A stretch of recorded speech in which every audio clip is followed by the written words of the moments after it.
Do you need to learn the writing rules in order to know how to break them? Let's go. Hello, fellow fantasy novel lovers. I'm Amelia Dashfire, author of the Viper's Library trilogy and Out of Ashes, a dark gothic fantasy standalone. This is based on my experience. Everybody is different. There are people who will say, forget the rules, ignore them, don't even learn them in the first place. That's fine. I've been writing for over 10 years, but I only just published for the first time last year because I was working on multiple projects.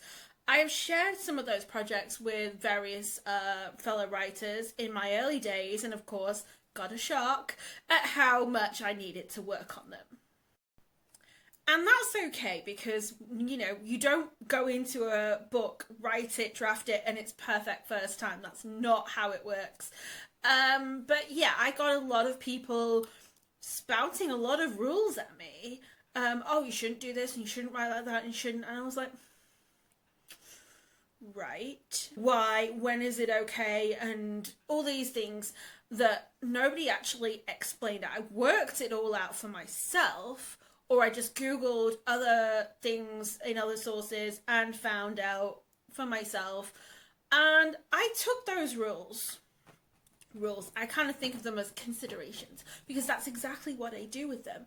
I consider them, and then I think, does that suit my style? Is that how I would say that? Does that work in that sentence? Does that work in that context? Does that work with, if it's a, you know, in that character's POV as like their narration? Or does it work more in another character's narration? And learning about these rules helped me decide for myself what kind of writer I wanted to be, what kind of style I wanted to go with.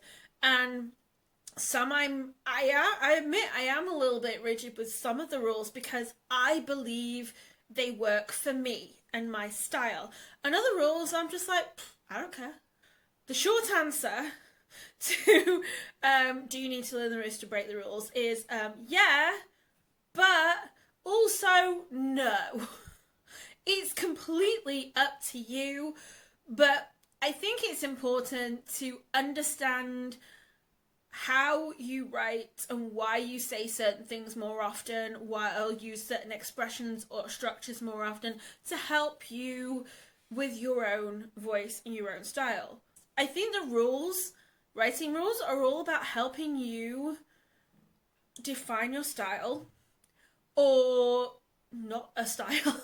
Again, you know, there's no one perfect or ideal way to write. This is just based on my experience as a writer and what I enjoy as a reader, because I do like when authors have an obvious style or when a particular character is consistent in their narration. Even when they get emotional, there's still some sense of them that you recognize in there. So that's my personal opinion as a writer and a reader, but at the end of the day, you write your book your way, and it's up to you what advice you take on board, what writing rules, or like I said, I refer to them as considerations, what you take on board, what you use, and what you throw away, and what you just completely ignore the moment you see it.